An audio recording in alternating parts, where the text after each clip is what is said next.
Ang pinaka naging o tumatak po sa'kin na pagtuturo ng Panginoon, yung pong seed, time, and harvest po. Na mas lalo kong naunawaan o mas lalong naging buhay yung aking buhay panalangin sa pamamagitan ng lesson po na 'to na aking narinig kay Kuya RB, yung seed time, yung proseso po ng panalangin. Lang po, wala sa note. Yan po. Na katulad po nung shinare po ni Ate Tin, Ate Tin tuloy, ni Tin yung makapangyarihang panalangin. Sa pamamagitan po ng seed, time, harvest po, mas lalo kong naunawaan paano ang Diyos talagang kumikilos, tumutugon sa pamamagitan ng ating pananalangin. Na yung una po yung seed, na napakahalaga sa atin bilang mga manampalataya na talagang meron tayong salita ng Diyos. Kasi katulad ng yung makapangyarihang ng Diyos. 'Di ba nga sabi nga sa banal na kasulatan na ang pananampalataya nagsisimula sa pakikinig ng salita ng Diyos. Kaya tayo magkaroon ng pananampalataya sa pamagitan ng salita ng Diyos na sa ating pananalangin, napakahalaga ng salita ng Diyos kasi sa pamamagitan nito, mas lalo nating nakikilala ang Diyos. Mas lalo paano ang Diyos nakakagawa sa atin, tayo nagagawa, yung faith na meron tayo, paano lumalago sa pamamagitan ng salita ng Diyos.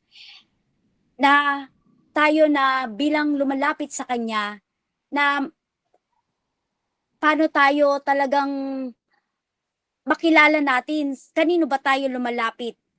Ito ay sa pamamagitan ng salita ng Diyos. Kaya napakahalaga na tayo mismo na napupunan ng salita ng Diyos. Dahil sa pamamagitan nito, talagang paano tayo, alam mo yung mas ano ka na lumalapit kasi alam mo na kung sino, nakikilala mo kung sino yung nilalapitan mo. At yung time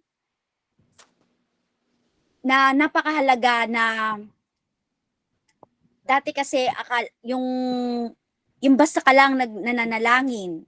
Pero napakahalaga ng time sa panalangin. Yung magkaroon ka na talagang espesyal na panahon, na oras para sa Panginoon.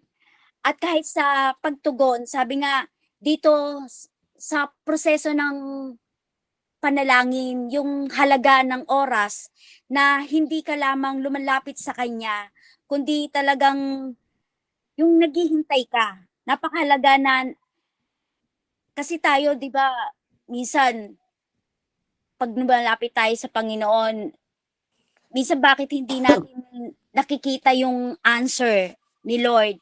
Kasi nga minsan tayong mga tao mainipin.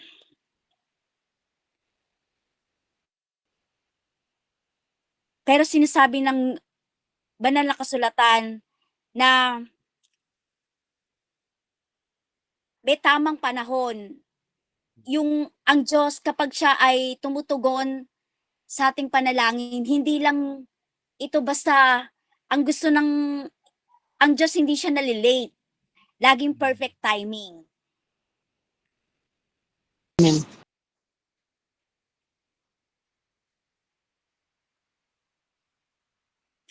Na mas lalo kong naunawaan yung halaga ng dito rin makita kasi yung faith na meron ka eh. Yung naghihintay ka dahil alam mo may aasahan ka. Kasi sabi nga, ang pag-ani, hindi naman agad-agad pag nagtanim ka o nagsabi ka kay Lord na agad-agad ang tugon. Sabi nga, ang Diyos, lagi siyang tumutugon sa tamang panahon, sa perfect na panahon. At dito rin sa pamagitan ng oras, yung paghihintay, dito rin natetesting yung faith na meron tayo eh. Dito rin yung pumapasok proseso, paano tayo hinuhubog ng Diyos.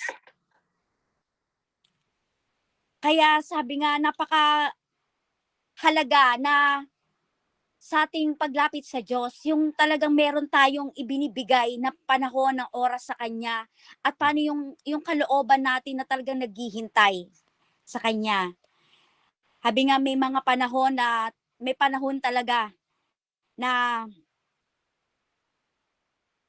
may tamang panahon ang pagtugon ng Diyos sa atin. Sabi nga yung makapangyarihang panalangin, hindi lang ito marunong manalangin. Higit sa lahat, marunong ding maghintay. Amen. Tapos yung harvest, yung tugon ng Diyos na ito ay may tamang panahon para sa atin. Katulad ng sinasabi sa Santiago 5:16, yung panalangin ng taong matuwid at makapangyarihan at mabisa. Dito pumapasok yung relasyon natin sa Diyos. Na hindi dito mas lalo kong naunawaan yung pagtugon ng Diyos. Kasi 'di ba, sinasabi katulad sa pag-aaral natin ang Diyos willing siya. Katulad ng pagpapagaling. Ano ba ang kalooban ng Diyos? Magpagaling. Dito talagang makita natin dito ko naunawaan na minsan yung sitwasyon hindi siya nababago, pero magulat ka. Hindi pala kailangan mabago ng sitwasyon, kundi ikaw, mababago siya sa pamamagitan ng pagbabago ng kalooban mo. Amen. Kaya sobrang tumatak sa akin yung etong message na to na shinare sa atin ni Kuya RB, yung seed time and harvest, na napakahalaga pala talaga na yung proseso, yung proseso talaga, paano mo matanggap yung pinakamainam na tugon ng Diyos sa bawat nilalapit mo. Kasi ako, madalas talaga na pag nag-pray ako, pag yung parang tipong hindi ko nakikita yung medyo na tutugunin ba ako ni Lord? Pero sa pamamagitan ng lesson na to, paano ako naturuan ng Diyos talaga. Tapos yung halaga talaga ng salita ng Diyos. Kasi dito talaga paano ang Diyos nakakagawa. Na yung ikaw hindi ka lang bilang manampalataya, kung bilang isang prayer warrior, na mahalaga na sa'yo magsimula na matamnan, ma-equip ng Diyos, na paano ikaw bilang prayer warrior, ikaw naman yung maghahasik ng salita ng Diyos, ng buto ng Diyos sa iba, na paano mo maipakita yung kabutihan ng Diyos, yung kapangyarihan ng Diyos. Kailangan mo nang magsimula talaga sa atin, no, bilang mga prayer warrior, na ang makapangyarihan na panalangin may proseso talaga. Kailangan talaga ng salita ng Diyos, may panahon na kailangan hintayin yung tamang panahon, at yung faith, yung asahan na may aning darating. Kasi hindi tayo lumalapit sa kung sino man, kundi sa Diyos, na ang tanging hangad ay ibigay ang lahat ng pinakamabuti sa atin. Yun lang po. Amen. Amen. Amen. Marami pong salamat, Amen. Ate Selly, sa iyong pagbabahagi. Short also, but napakadaming spiritual nuggets na na-receive natin. So, bago po mag-share yung mga bawat isa, ihanda niyo na po yung sarili niyo dahil mag-share kayo. Kasi po yung background nitong Seed Time and Harvest, ito po ang pinakaunang-unang naibahagi ko sa inyo mula nung nag-aral tayo dito sa Buhay Panalangin. Opo. 9 months ago nasa YouTube channel pa rin yan. 9 months ago, nakita ko dito, binabalikan ko. 9 months ago, ito yung isa sa pinakaunang-unang pinag-aralan natin. Actually, itong Seed Time and Harvest, matagal na itong sinishare sa amin before ni Ate Arlene, nung nabubuhay pa siya. Pero noong taong 2017, mga first quarter ng 2017, ito yung isang teaching na hindi ko nakakalimutan kasi during workers, yung pag-aaral sa workers mula Monday to Friday, isa to sa mga pag-aaral na hindi ko talaga siya binibitawan kasi parang ito yung Mm. na-laid na foundation sa puso ko na lahat ng Mm. mga hindi lang kasi ito hindi lang patungkol sa pag-aaral ng salita ng Diyos eh. Lahat Mm. ng para siyang general na lahat Mm. nagsisimula sa binhi, sa time at saka sa harvest. Parang kahit Amen. sa outside world, 'di ba, kahit hindi spiritual na pag-uusap, palagi nagsisimula sa seed, palaging mayroong time kang ilalaan at palaging mayroong harvest. Kasi sabi nga sa isang verse sa Corinthians, kung hindi ako nagkakamali, hindi natin yung darating at darating yung pag-aani. Pero ano ba kung ano yung tinanim ng tao, yun din ang kanyang aanihin. So Yun ang ito po, aanihin. so ito ay nag-a-apply, ito ay applicable sa lahat ng buhay ng tao. Kasi sabi Hoy. nga ng Panginoon sa Genesis 8:22, habang naririto ang lupa, seed, time, and harvest will also come. Kahit anong mga panahon, anong mga sitwasyon, meron mang cold, meron mang heat, meron mang summer, meron mang winter, anumang season ng buhay ng tao, seed, time, and harvest, ito ay applicable, ito ay mag-o-on-go. I mean, ongoing siya. So, seed time and harvest or parable of the growing seed, isa to sa mga foundational teaching na na-receive ko during 2017. Pero matagal na kasi itong sinishare pero hindi ko makalimutan yung taon na yon. Kasi yun yung mga first quarter na pinag-aaralan. Kasi nung 2015, nung nag-summer camp doon sa Valenzuela, kung matatandaan mo Ate Jassel, nung 2015, nag-summer camp sa Valenzuela, nung pinag-aaralan yung growing seed, parable of the growing seed sa Mark, mag-ano kasi yun eh, magla-lunch na yun, hindi ko talaga siya naunawaan. Parang, alam mo yung parang pumapasok sa tenga mo yung sinasabi ni Ate Arlene, yung inaaral doon sa salita, pero hindi ko siya matanggap. Parang, ano ba yun? Parang yung apat na klase ng lupa nun, hindi ko siya, hindi ko siya ganun pa maunawaan. Siguro dahil sa yung edad ko nun sa spiritual, medyo bata pa kasi 2015 pa lang yun noon. Nakakilala ko sa Panginoon 2013. So parang 2 years ago pa lang. Tapos yun na yung mga pinag-aaralan. Parang hindi ko siya matanggap. Kasi parang kahit naunawaan mo siya mentally, pero parang alam mo talaga yung paglalim sa salita ng Diyos.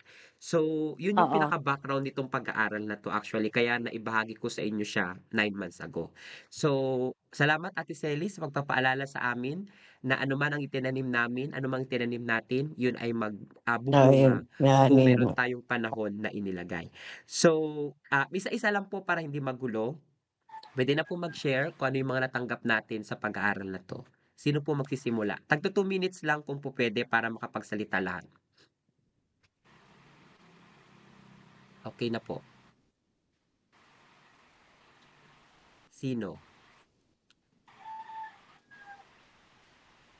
Sino? O Wala kuya. bang sige O kuya sa Ate RJ. Tin. Ate Tin. Oo. Salamat sa mensahe ni Lord sa pamamagitan ni Ate Selly, yung pagpapaalala na dun sa seed time and harvest. Yung prinsipyo ng Diyos yun eh, na Oo. yun nagsasabi na ang bawat ginagawa talaga natin may bunga.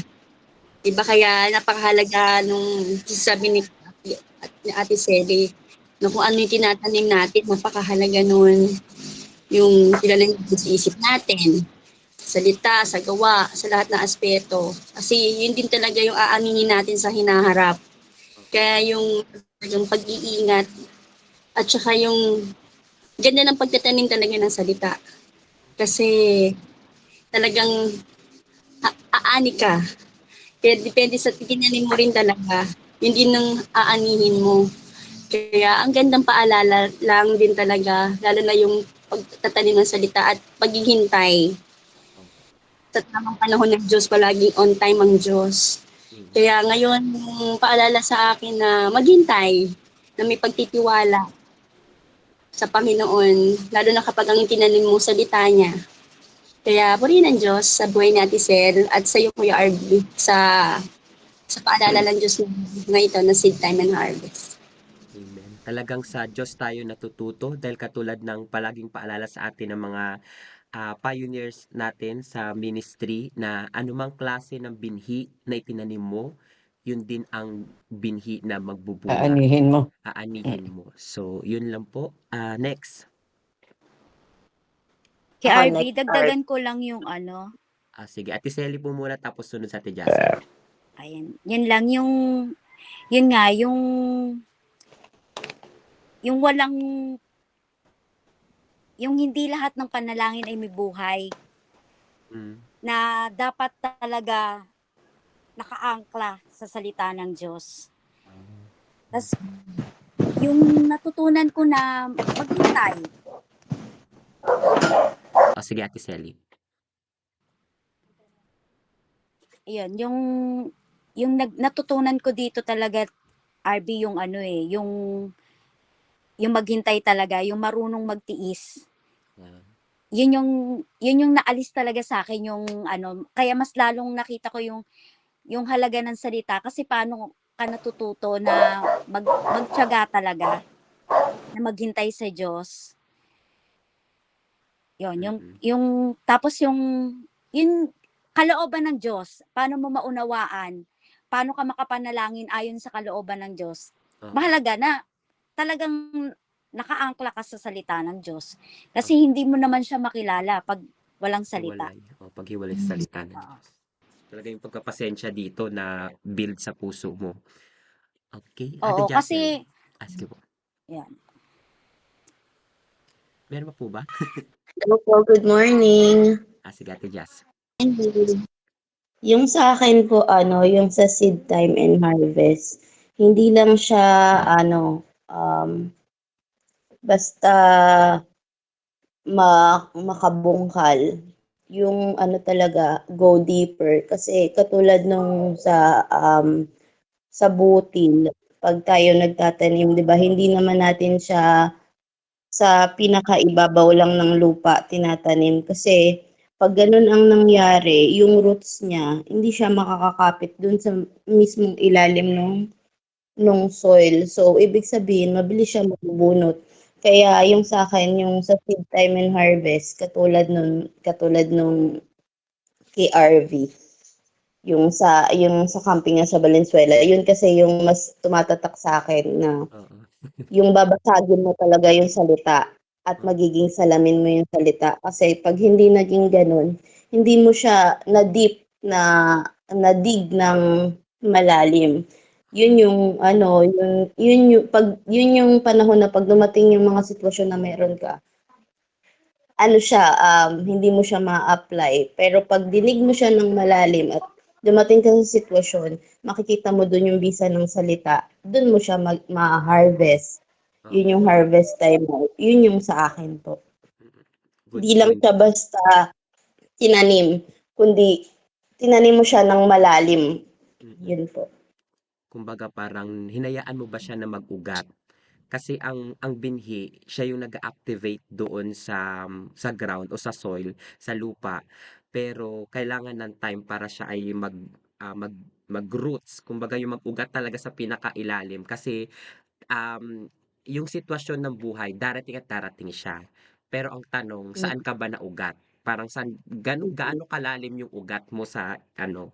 Kasi 'di ba yung bamboo nga palaging example doon, kahit may dumarating yung bamboo Mm. tree, nagbe-bend lang siya, pero nakatayo pa Mahapay rin siya lang. doon. Oo, nakatayo pa rin Mm. siya. So, salamat Oo. Ate Jazz. Nanay Violi, gusto mo ba Hindi, magsalita?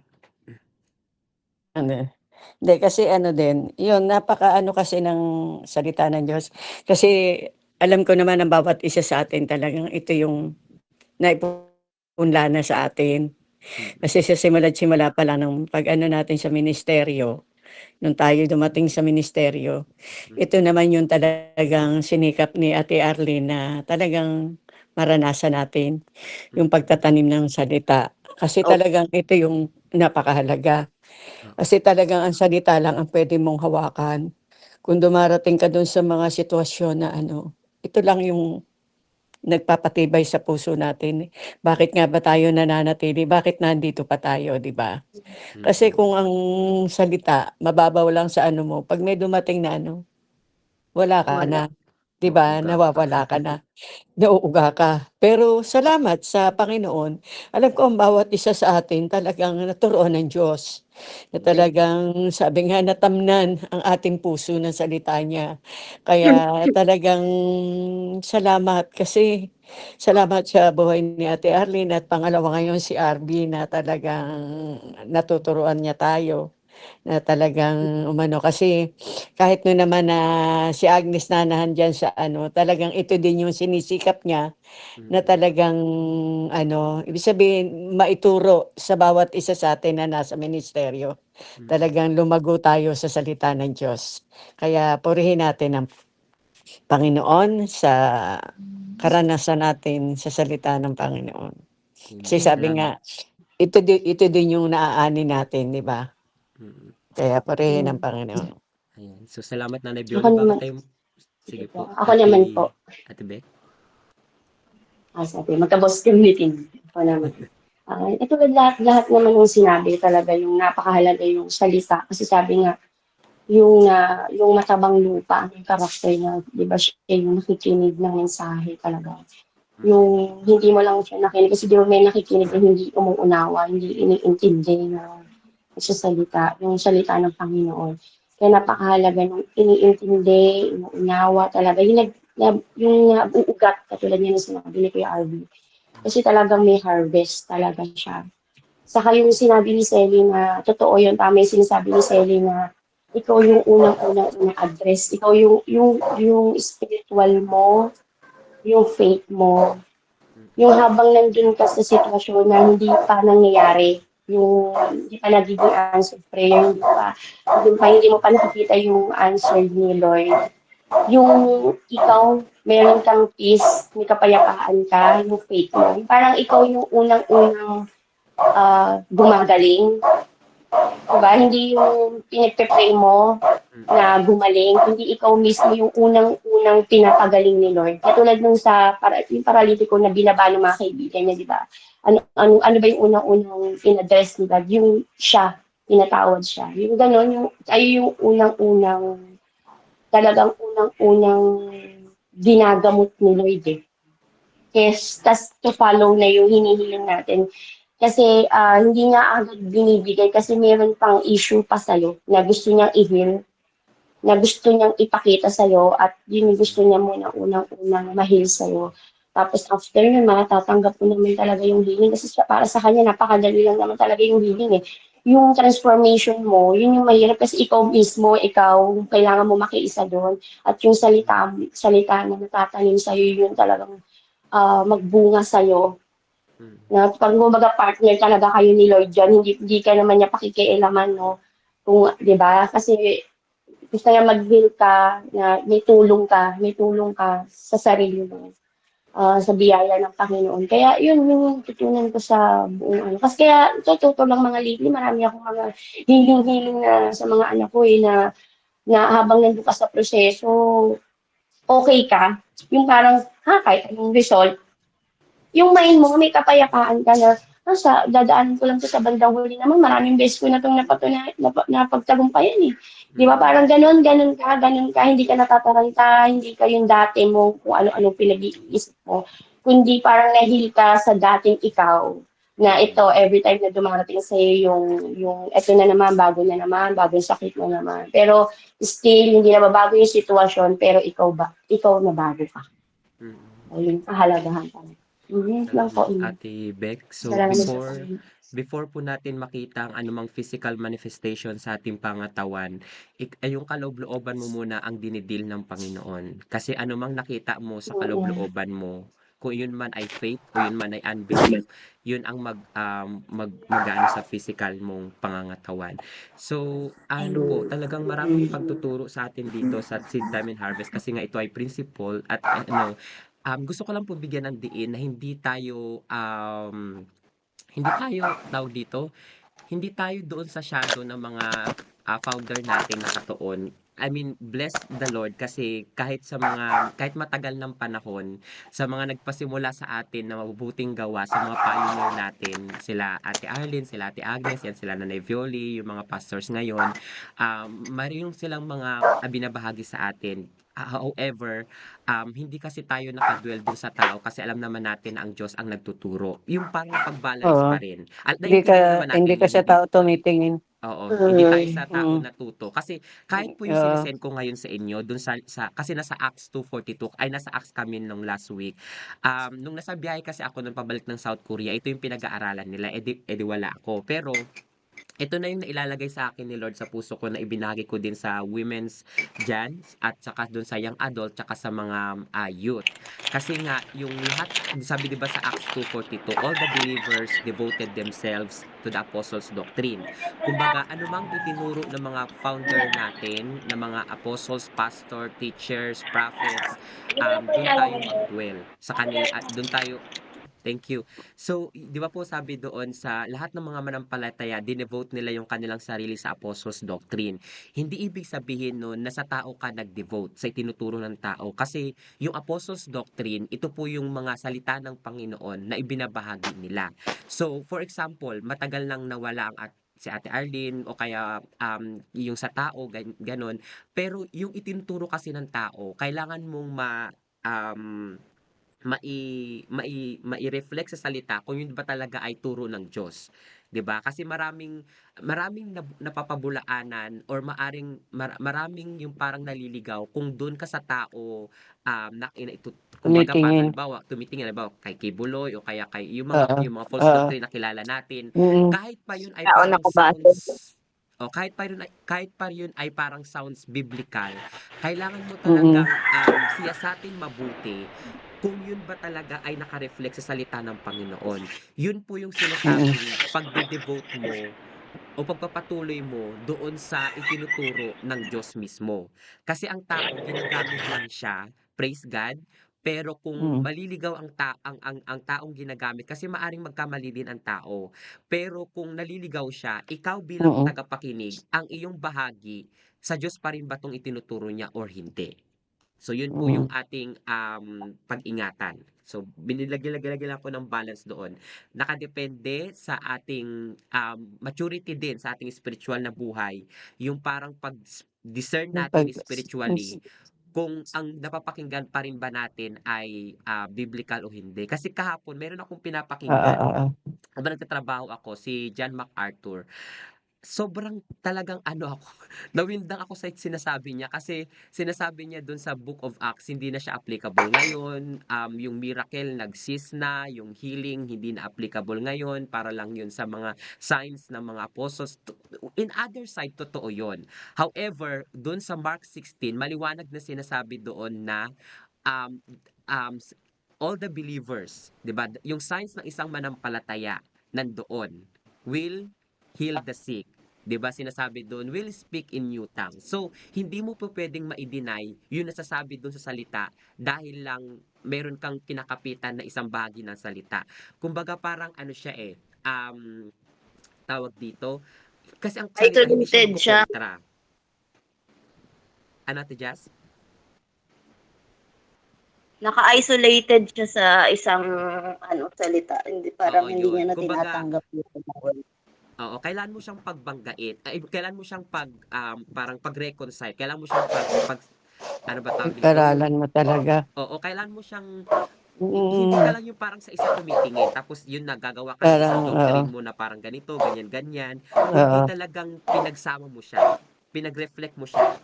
Yun lang po. So, Mm. doon lang sa experience ko lang na yun, nakita ko na kailangan pa rin talaga natin maging mabusisi kung apostles Mm. doctrine pa ba yung napapakinggan natin, kung biblical pa ba. Ganon. Mm. So, yun. Sabi nga maging matalino rin tayo. Oo, bilang nakikinig. Talagang sa Diyos ka ano, ang Sige. Diyos talaga alam mong nagtuturo sa iyo. Okay, yun po. Salamat po. Mm. Kuya Paul, parang narinig kita kanina. Kay Ate Tin. Tama ba? Na- Hindi kasi parang nakita ko siya kanina doon sa, ay narinig ko siya kanina doon sa ano ni Ate Tin. Hello, hello. Wala. Wala daw ba? Wala ba Ate Wala. Tin? Wala po. Wala pala. Okay, isa na lang po tapos ano na po tayo sa healing and closing prayer. Sino ba po gusto mag-share? Ano naman lahat ah. Sa akin, Kuya Harvey. Ayan, si Nanay Lisa. Ayun siya. Totoo yun, hindi ka nakabase sa hindi ka nakabase sa namumuno. Mm-mm. Iyak ako.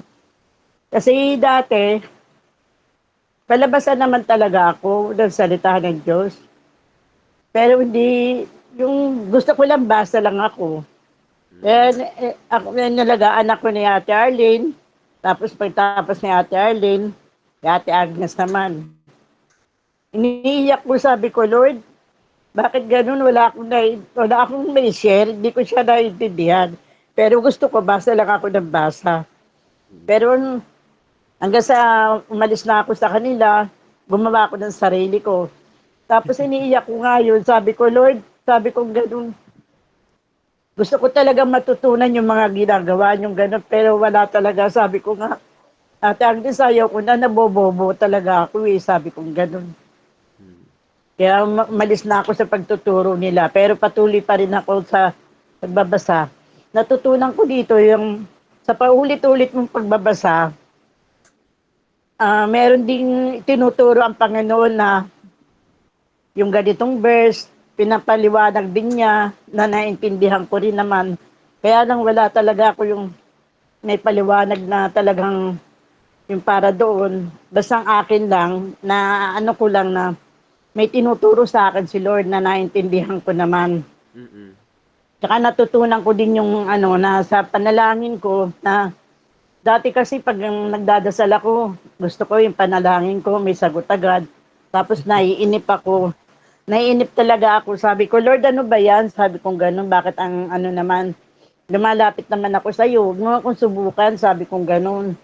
Gusto ko matanggap pa yung agad yung panalangin ko. Ngayon natutunan ko yun na pag nanalangin ako, may hinihiling ako, iniiwan ko na yun, hindi na ako naghihintay. Pero magugulat ka, ito na yung kasagutan. Kaya nakakatuwa talaga. Yun lang yung paghihintay mo talaga. Bibigay din niya sa tamang panahon. Yun lang po. Salamat Nanay Lisa. Tsaka hindi natin pwede ikumpara yung sarili natin sa iba. Kasi ang Diyos nagtuturo siya sa lahat. Kaya nga ginagalang Totoo natin yun. kapag kahit nag-share lang yung bawat, di May ba, kanya, kahit maikli may lang yung sinishare kanya-kanya ng bawat talagang isa, ginagalang natin kasi alam natin sa Diyos sila natuto at hindi sa tao. Pero tayo din Totoo yun. bilang manampalataya, iwasan na natin or umalis na tayo doon sa part na kinukumpara natin na bakit parang mas magaling siya mag-share kaysa sa akin? Bakit parang mas marami siya naunawaan kaysa sa akin? Hindi ba ako natuturuan ng Diyos? Hindi ko ba naririnig ang Diyos? Dumaan tayo O lahat sa dati ganoon. ganyan.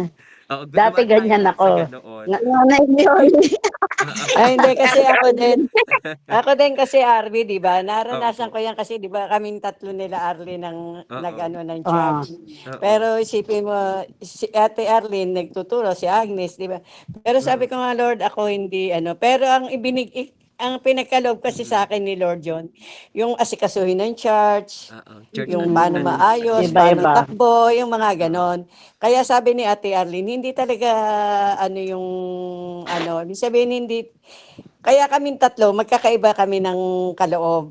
Oo. Kaya Kanya-kanyang sila, kaloob. kasi Love sila you, Nay. talagang Mm. sila, yung dalawa, kita talaga kasi sa tao sila Kaya ako, nagpapasalamat ako sa Panginoon kasi basta yung maayos yung naging, paano niya ako naturuan. Mm. na maging maayos ang ugnayan ko lang sa kanya.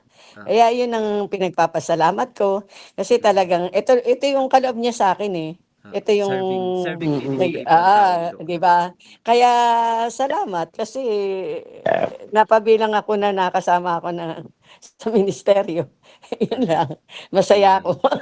Amen. Pero nawala na Ay. sa akin yung, ay mabuti pa sila, ganun sila, ganun. Kasi Iba nga nga po, kasi yung oh, diba, pagtuturo kasi na, ganun din iba ako yung nung dati, pagtuturo. Ate Oo. Lisa, di ba? Iba yung pagtuturo ng Panginoon Diba? sa akin. Pero Oo. basta, Pero ang basta nga, mahalaga lang na ayos ang puso natin. basta yung kalooban mo nasa Kanya. Nakaugnay tayo talaga sa Diyos. Yun lang. Amen po. So, salamat po. Kanya talagang kaloob. Salamat po. Kaya tayo ay nag-grow. Umaalis na tayo dun sa mga pagkukumpara dati. Kasi dumaan din naman ako sa ganong klaseng sitwasyon. However, kapag tayo ay nag-grow spiritually, umaalis na tayo dun sa mga pambatang rason. Yun. So, Tama. nag-grow tayo. Sama-sama tayo nag-grow. Kaya marami pa po tayong gustong sabihin at ibahagi.